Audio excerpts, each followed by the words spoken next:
शरीर मध्येमा चाहिँ सबैभन्दा बहुमूल्य वस्तु चाहिँ मुटुलाई देखाएको छ। सुरक्षा राख भनेको छ, जो चाहिँ जीवनको स्रोत गरे। तपाईलाई थाहा होस्, मुटु यति महत्त्वपूर्ण कुरा हो। तपाईको एउटा आँखा निस्केर गयो भने पनि तपाई बाँच्न सक्नुहुन्छ। तपाईको एउटा खुट्टा काटेर फ्याँक्यो भने तपाई बाँच्न सक्नुहुन्छ। हात काटेर फाल्दा पनि तपाई बाँच्न सक्नुहुन्छ। तर तब जब मुटुलाई तपाईले फाल्नुहुन्छ भने मान्छे बाँच्दैन। मुटु चाहिँ महत्त्वपूर्ण कुरा हो। त्यसले गर्दाखेरि हन्नालाई चाहिँ के भएको छ भनेदेखिलाई उसको चाहिँ मुटु भित्र चोट लागेको छ, एक्लो बनाएको छ। उसलाई कसैले कुरा गरेका छन्, परिवारले दुःख दिएका छन्। उसको सहनै नसक्ने पीडामा ऊ के गरिराखेको छ, छटपटिराखेको छ। उसले मानेदेखि डिप्रेसनमा जाने हो। आज तपाईले हेर्दाखेरि जट भाइ बहिनीहरू किन तपाईँ गलत निर्णय लिन्छ भनेदेखिलाई उनीहरू भित्र चोट लागेको छ। र त्यति बेला चाहिँ मान्छेले एउटा गलत निर्णयहरू लिन्छ, त्यति बेलै शैतानिक आक्रमण पनि हुन्छ। गलत निर्णयहरूबाट हामी जोगिन पर्छ। म तपाईलाई आजको दिनमा म तपाईलाई के भन्न चाहन्छु भने सबैजनाले हामीले सुन्न पर्ने भन्डाको जीवनमा आएको कठिनाइले चाहिँ उसको जीवनमा ठुलो आशिषको ढोका खोलियो। भन्डाले भोग्दै गरेको कठिनाइभित्र चाहिँ परमेश्वरको एउटा सुन्दर योजना थियो। अन्डाले भोग्दै गरेको एक्लोपनमा, अन्डाले खसालेर कुरा गर्दै गरेको सहँदै गर्दाखेरि परमेश्वरको केही महिमालाई देख्न लागेको थिए। हाम्रो जीवनहरूमा पनि म तपाईँ हरेक जनालाई भन्न चाहन्छु, तपाईँ भित्र परिवारमा खसाललाई एक्लो बनाउला, कठिनाइमा होला। तर त्यति बेला तपाईँ र मैले गलत निर्णय लिनु हुँदैन। हन्नाले जस्तो तपाईँ र मेरो भित्रको मुटुलाई सुरक्षा दिएर राख्न पर्छ।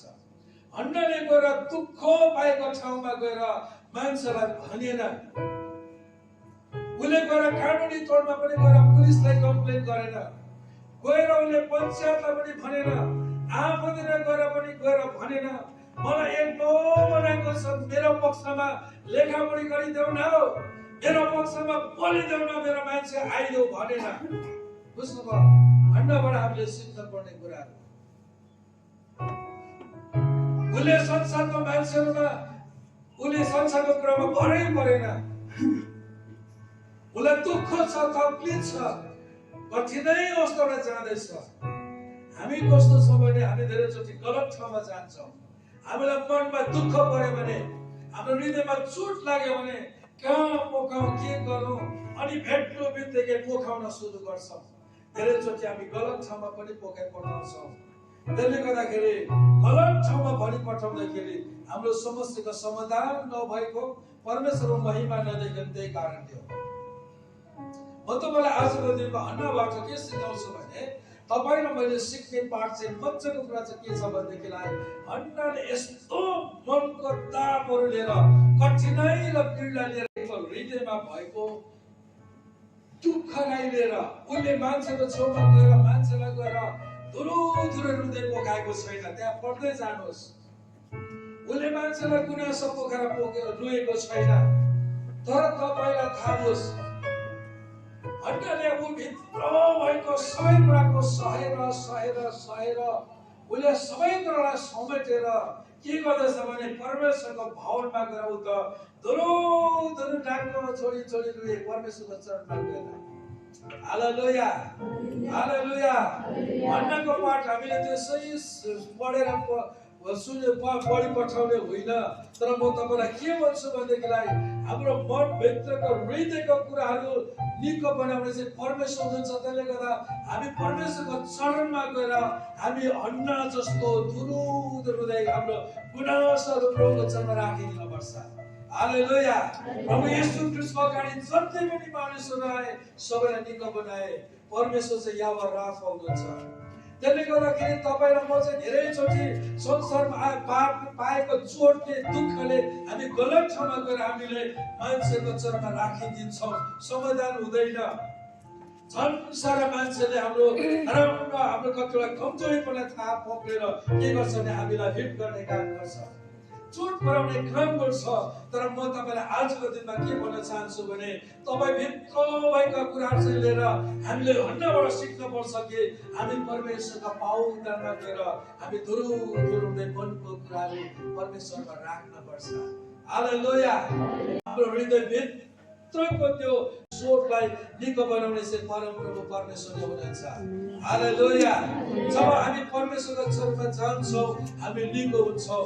परमेश्वरको भरमा गएर अन्ना त धुरुधुरु हुँदै प्रार्थना गरिराखेको थिए, अझै पुजारीले पनि मातेको स्त्रीको रहेछ भनेर दोष लाए। तर अन्नाले भन्छ म त मातेको छुइनँ, म त मनको दुःखहरू मेरो परमेश्वरमा पोखाउँदैछु।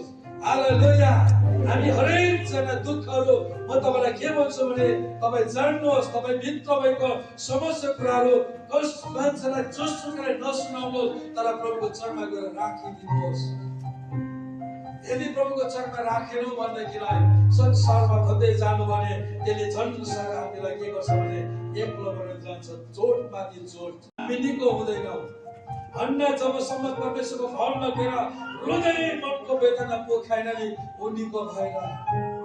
अनि उनले जब यदि पुजारीहरू दुईजना छोराहरू छन् अनि उहाँको अगाडि जब मैले भनिसक्दाखेरि जाऊ शास्त्रीले तिम्रो मनको कुरा पुरा होस्, अन्ना त्यति बेला निको भए। हालेलुया। हालेलुया। परमेश्वरको चरणमा राखिदिन हामी सिक्न पर्छ। तपाईँलाई विभिन्न प्रकारले धोका होला, एक्लोपना होला, समस्याबाट पनि जाँदै होला, तर परमेश्वर चरणमा जानुहोस्।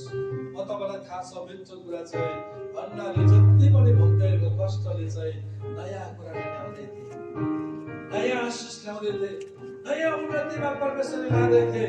तपाईँ र मेरो जीवनमा पनि आएको कठिनाइमा तपाईँ र म निराश नहुनुहोस्। जब परमेश्वर चरणमा जानुहुन्छ भने त्यसले नयाँ रूपहरू लिनेछ, नयाँ आशिषहरू खोलिँदै जानेछ, नयाँ कुरामा हामी अगाडि बढ्दै जानेछौँ। परमेश्वरले राखिदिनु भएको योजनामा हामी पुग्नेछौँ। हालेलुया। हालेलुया।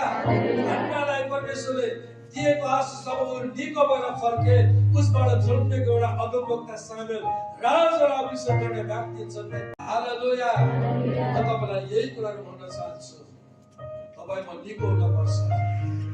तपाईँ र मेरो मनको दुःखहरू चाहिँ संसारलाई पोखाउने होइन। हामी संसारमा सहायताको निम्ति हामी कुद्ने होइन, तर प्रभुको चरणमा जाउँ। तपाईँ र मेरो भित्र भएको छोटोलाई निको बनाउने प्रभुले हुनुहुन्छ। अन्नालाई परमेश्वरले निको बनाउनु, परमेश्वरको भवनमा जानुभयो।